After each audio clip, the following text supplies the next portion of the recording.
যদি তোমরা পশ্চিমবঙ্গে থাকো তাহলে যুবসাথী নিশ্চয়ই করেছো, এবং মোটামুটি 84 লক্ষ জন এই যুবসাথী অ্যাপ্লাই করেছে। 21 থেকে 40 বছর বয়সী যারা আছে তারা প্রতি মাসে 1500 টাকা করে পাবে সরকারের কাছ থেকে। কিন্তু বর্তমানে আমি শুনছি যে সরকার টাকাটা দেওয়া শুরু করেছে এবং অনেকের টাকা ঢুকে গেছে, কিন্তু আমাদের বহুজনের এখনও টাকা ঢোকেনি। কেন? কারণ এখন আমার সোর্স থেকে এটা আমি শুনতে পাচ্ছি যে প্রথমে যারা অনলাইনে যুবসাথী ফর্ম অ্যাপ্লাই করেছে তাদেরকে দেওয়া হচ্ছে, এরপরে অফলাইনে যারা আছে তাদের টাকা ঢুকবে, আস্তে আস্তে সবার টাকা ঢুকবে। আমার মতে 20 তারিখের মধ্যে সমস্ত অ্যাকাউন্টে, সবার অ্যাকাউন্টে যুবসাথীর টাকা ঢুকে যাবে।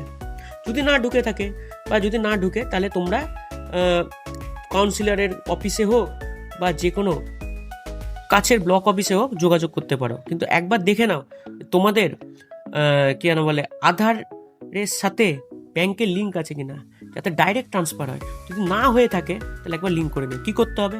প্রথমে গুগলে যেতে হবে, গুগলে গিয়ে এনসিপিআইতে যেতে হবে, এনসিপিআই অ্যাপে ওয়েবসাইটে ডাইরেক্টলি ঢুকতে হবে এবং 3 ডটে ক্লিক করতে হবে। 3 ডটে ক্লিক করার পর তোমরা দেখতে পাচ্ছ এখানে কাস্টমার হিসাবে লেখা আছে, সেই কাস্টমার ওখানে যেতে হবে এবং ভারত আধার সিডিং এনেবেল এখানে ক্লিক করতে হবে। এখানে ক্লিক করলেই তোমাকে সিডিং করতে হবে, ভারত আধার সিডিং। কি করতে হবে? কিছুই করতে হবে না। তোমাদেরকে এখানে গিয়ে এখানে দেখতে পাচ্ছ আধার সিডিং বা আনসিডিং আছে, এখানে ক্লিক করতে হবে। এখানে আধার কার্ড নাম্বার দিতে হবে, এই যে দেখতে পাচ্ছ। এবার সিডিং করবে না আনসিডিং? সিডিং করব।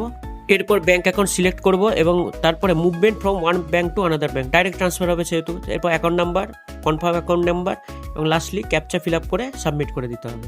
এটা করার পর তোমরা দেখতে পারো কিছু দিনের মধ্যে তোমাদের টাকা ঢুকে যাবে। তাহলে সবাই টাকা পেয়ে যাবে। এবং এই ভিডিওটা কেমন লাগলো অবশ্যই কমেন্ট বক্সে জানিও, এবং চ্যানেলটাতে নতুন হয়ে থাকলে চ্যানেলটাকে প্লিজ সাবস্ক্রাইব করে দিও।